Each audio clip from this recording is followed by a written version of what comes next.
ஆகாவிசு மையநேய அன்பர்கள் அனைவருக்கும் வணக்கம். இன்றைய பகுதி நோய்கள். கடந்த 2 நாட்களாக 2 பாகங்களை பார்த்தோம். இன்று இறுதியாக 3வது பாகம், தேர்ட் பார்ட். ஆரம்பத்திலேயே சொல்லியிருக்கிறேன், நோய் என்பது வியாதி அல்ல, அது இயற்கையான வயோதிகம். இதை சொன்னது பீஜிங் நகர மருத்துவமனையோட டைரக்டர். அவர் மூப்புக்கு சில விஷயங்கள் எல்லாம் சொல்லி பல விஷயங்களை சொன்னார். அதையெல்லாம் நாம் கடந்த 2 பாகங்களிலெல்லாம் பார்த்தோம்.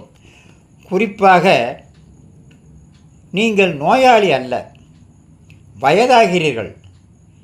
நீங்கள் நினைக்கும் பல நோய்கள் நோயே அல்ல, உடல் முதிர்ச்சி அடையும் போது வரக்கூடிய இயற்கையான மாற்றங்கள்.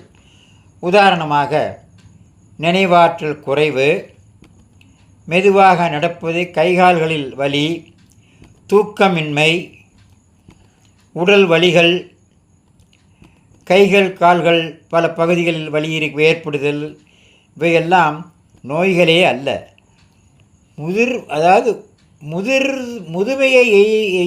முதுமையை அடையும் போது வரக்கூடிய சில மாற்றங்கள் தான் இவைகள், நோயே அல்ல என்று அவர் கூறுகிறார். உலக சுகாதார நிறுவனம் கூட முதியோருக்கான சோதனை அளவுகளை தளர்த்த வேண்டும். உதாரணமாக, கொலஸ்ட்ரால் சற்று அதிகமாக இருந்தால் அவரது ஆயுட்காலம் அதிகமாக இருக்க வாய்ப்பு உண்டு என்று சொல்லுகிறது. ஏனென்றால், கொலஸ்ட்ரால் என்பது ஹார்மோன்கள் மற்றும் செல்லின் படிகளுக்கு தேவையானது. அது மிக குறைந்தால் நோய் தடுப்பு சக்தி குறையக்கூடும். ஹைப்பர் டென்ஷன், முதியோருக்கு இரத்த அழுத்த குறைவான இலக்கு 150/90. ஆகவே முதுமை என்பது ஒரு நோய் அல்ல, அது ஒரு பயணத்தின் அத்தியாயம்.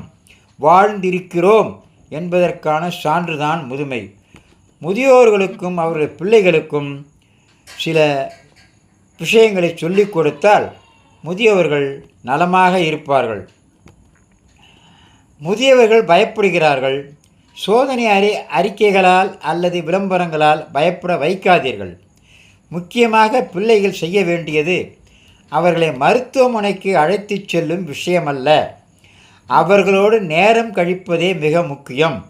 அவர்களுடன் நடப்பது, சூரிய ஒளி பெறச் செய்வது, சாப்பிடச் செய்வது, பேசுவது. முதுமை என்பது எதிரி அல்ல, அது வாழ்க்கையின் நிஜம். முடக்கம், நிதானமற்ற தன்மை,